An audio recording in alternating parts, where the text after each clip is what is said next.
오늘 본문의 말씀을 보면 사사기에 반복적으로 나타나는 악순환이 또다시 등장하고 있습니다. 바로 앞장인 3장 뒷부분에서는 하나님이 세우신 사사 에훗을 통해서 이스라엘 백성들이 모압의 압제로부터 벗어나 80년 동안을 평온하게 지냅니다. 사사기 3장 30절 말씀 제가 읽어드리도록 하겠습니다. 그날의 모압이 이스라엘 수하에 굴복하매 그 땅이 80년 동안 평온하였더라.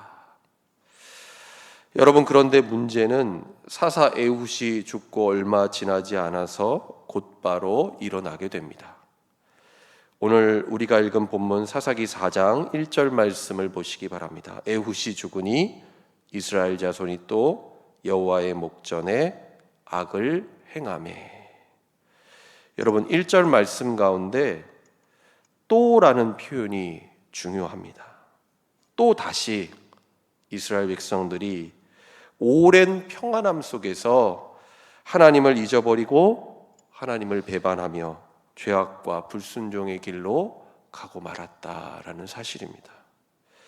그러자 하나님께서는 이들의 잠들어 있는 신앙을 흔들어 깨우시기 위해서 가나안 왕 야빈을 심판의 도구로 사용하십니다. 오늘 본문 2절 말씀 함께 읽도록 하겠습니다.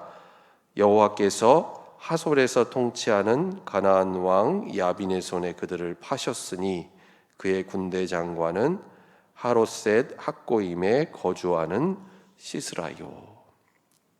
가나안 땅의 여러 족속들 가운데 하솔을 근거지로 하고 있는 왕 야빈의 손에 이스라엘을 넘기신 것입니다. 특별히 가나안 왕 야빈에게는 용맹한 장수인 군대 장관 시스라가 있었습니다.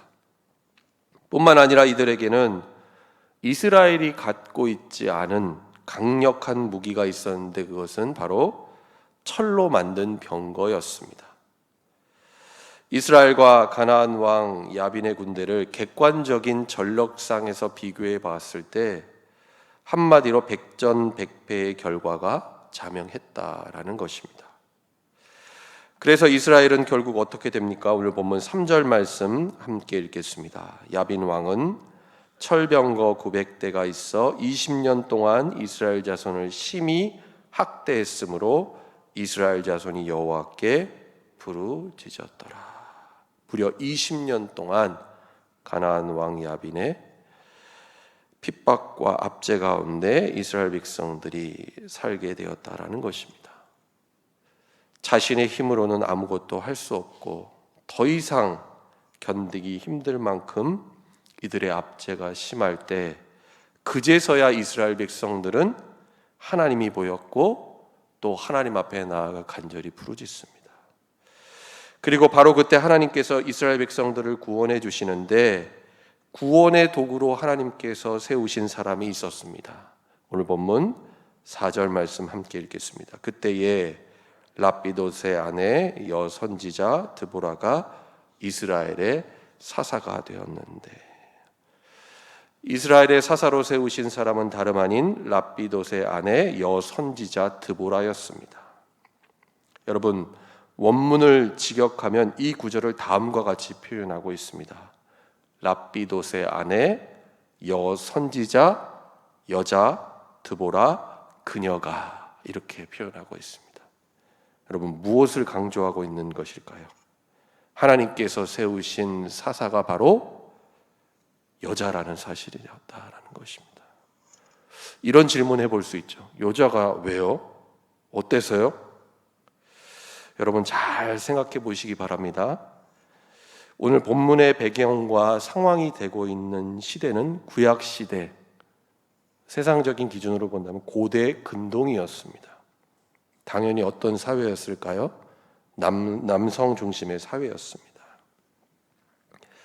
우리 아름다운 교회가 어제 임직 예식을 가졌는데, 특별히 이번 임직식에서 우리 아름다운 교회 역사상 처음으로 여성 장로님이 세워졌습니다.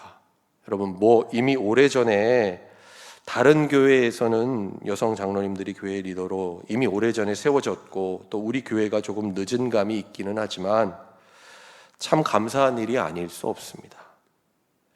여러분, 그런데 이것은 오늘 이 시대에서나 보편적으로 일어나는 일이지, 구약 시대에 여자가 사사로 세워져서 백성들 앞에 서서 이스라엘 백성들을 다스리고 이들을 구원해낸다? 도저히 납득할 수 없는 일이었다라는 것입니다. 여러분, 그러나 하나님께서는 사람의 계획, 사람의 관습, 그리고 눈에 보이는 인간적인 방법이 아니라 하나님의 뜻과 하나님의 계획, 하나님의 방법대로 일하신다라는 것을 우리는 오늘 이 말씀을 통해 확인하게 됩니다. 약한 자를 들어서 강하게 하시고, 너무나 평범한 한 남자의 아내였던 여인 드보라를 통해서 하나님의 놀라운 구원을 이루어 가신다라는 것입니다. 사사시대는 사사라는 그 명칭 자체가 히브리어로 쇼페트, 재판하는 사람이라는 뜻을 가진데, 오늘 5절 말씀을 보면 이스라엘 백성들이 어떻게 합니까? 하나님께서 세우신 여자 사사 드보라에게 나아가서 재판을 받았다라고 말씀을 합니다. 그런데 무엇보다 하나님께서 드보라를 사사로 세우신 궁극적인 목적이 있었습니다. 그것은 바로 이스라엘 백성들을 가나안 왕 야빈의 압제로부터 구원해내는 일이었습니다. 그래서 하나님께서는 사사 드보라에게 다음과 같은 명령을 내리십니다. 오늘 본문 6절 말씀 같이 읽도록 하겠습니다. 드보라가 사람을 보내어 아비노함의 아들 바락을 납달리 게데스에서 불러다가 그에게 이르되 이스라엘의 하나님 여호와께서 이같이 명령하지 아니하셨느냐? 너는 납달리 자손과 스불론 자손 10,000명을 거느리고 다볼 산으로 가라.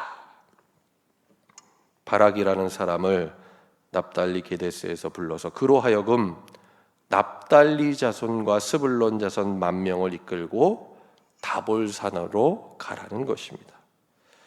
그리고 이어서 다음과 같은 하나님의 약속을 그에게 전하게 하십니다. 계속해서 이어지는 오늘 본문 7절 말씀 함께 읽겠습니다. 내가 야빈의 군대 장관 시스라와 그의 병거들과 그의 무리를 기손강으로 이끌어 내게 이르게 하고 그를 내 손에 넘겨주리라 하셨느니라. 아멘. 야빈의 군대 장관 시스라와 그의 병거들과 군사들을 기손강으로 이끌어 오면 하나님께서 이들을 바락의 손에 넘겨준다라고 하시는 하나님의 승리의 약속이었습니다. 여러분, 그런데 이어지는 오늘 본문의 말씀을 잘 살펴보시기 바랍니다. 바락이 어떻게 합니까? 바락은 하나님께서 사사로 세우신 드보라를 통해서 주신 바로 이 승리의 약속을 믿지 못했다라는 것입니다. 왜 그랬을까요? 어쩌면 이와 같은 하나님의 약속보다 현실적인 상황, 그리고 자신의 판단을 바락이 더욱 신뢰했기 때문이었습니다. 가나안 왕 야빈의 군대 장관이었던 시스라에게는 이스라엘이 단 한 대도 보유하지 못하고 있었던 철병거가 오늘 본문에 보면 무려 900대나 있었습니다. 그리고 참 신기한 것은 하나님께서 이들에게 전쟁을 치르도록 하신 그 장소, 명령하신 기손강 주변은 산지가 아니라 전쟁에 있어서 철병거가 가장 절대적으로 유리했던 평지였다라는 사실입니다. 그래서 어쩌면 바락은 눈에 보이는 현실 때문에, 상황 때문에 하나님의 약속을 의심했고 하나님의 명령을 따르기를 망설여하며 두려워했던 것입니다. 결국 바락은 드보라에게 다음과 같은 조건부 순종을 제안하고 있습니다. 오늘 본문 8절 말씀 같이 읽겠습니다. 바락이 그에게 이르되 만일 당신이 나와 함께 가면 내가 가려니와 만일 당신이 나와 함께 가지 아니하면 나도 가지 아니하겠노라 하니. 무슨 말입니까? 사사 드보라가 가면 자신도 갈 것이고 그렇지 않으면 가지 않겠다라는 것입니다. 남자인 바락이 지금 여자인 드보라 뒤에 숨어서 그녀를 앞세우고 자신은 그녀의 뒤를 뒤따라가겠다라는 그런 말입니다. 이에 드보라는 바락에게 다음과 같이 말하면서 함께 하나님께서 명하신 그 게데스로 올라가게 됩니다. 오늘 본문 9절 말씀 함께 읽겠습니다. 이르되 내가 반드시 너와 함께 가리라. 그러나 내가 이번에 가는 길에서는 영광을 얻지 못하리니 이는 여호와께서 시스라를 여인의 손에 파실 것임이니라 하고 드보라가 일어나 바락과 함께 게데스로 가니라. 드보라는 두려워하는 바락에게 자신이 동행하겠다라고 말을 합니다. 그러면서 바락에게 대신 그가 승리의 영광을 얻지 못할 것이다 라는 사실을 분명히 전합니다. 그리고 대적 시스라를 한 여인의 손에 의해서 죽게 하실 것임을 드보라가 바락에게 알려줍니다. 그리고 결국 하나님께서는 이들을 통해 이스라엘을 가나안 왕 야빈의 압제로부터 구원하십니다. 여러분, 우리는 오늘 이 본문의 말씀을 통해 한 가지 중요한 사실을 깨닫게 됩니다. 그것이 무엇일까요? 승리는 하나님께서 주신다라는 것입니다. 하나님께서 명령하신 대로 행할 때 하나님께서는 하나님의 방법으로 우리를 승리케 하신다라는 사실입니다. 여러분, 이스라엘 백성들을 이끄는 지도자가 남자인지 여자인지는 중요하지 않다라는 것입니다.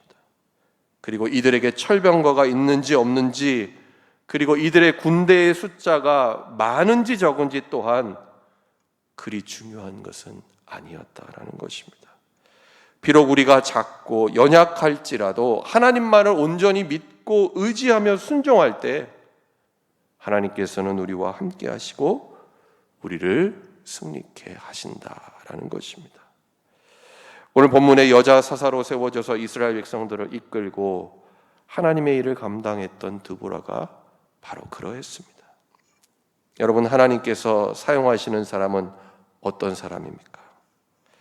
출신과 배경, 학벌, 재산과 지위, 소위 말하는 세상적인 스펙을 완벽하게 갖춘 사람이 아닙니다. 하나님께서 가라고 말씀하시면 순종하여 가고, 하나님께서 멈추라고 하시면 순종하여 멈추는 사람입니다.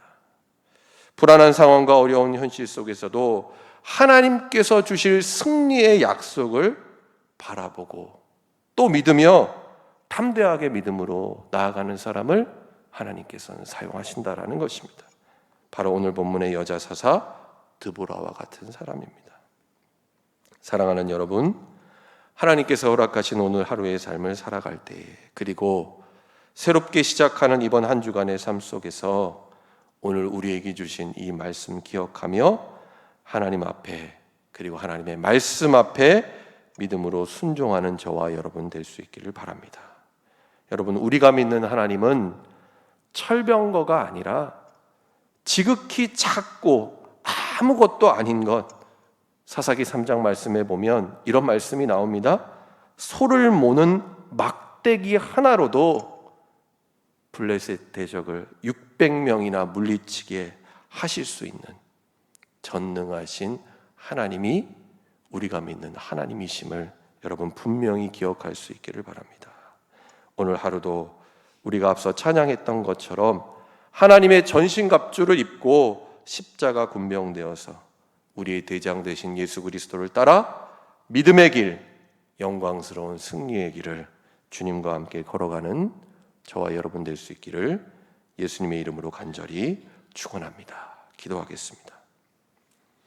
하나님 아버지, 오늘 이 새벽에도 하나님의 말씀을 우리에게 주셨는데, 하나님, 우리가 오늘 하루 살아갈 때에 주신 말씀 앞에 믿음으로 반응하며 무엇보다 믿음으로 순종하는 삶을 살게 하여 주옵소서.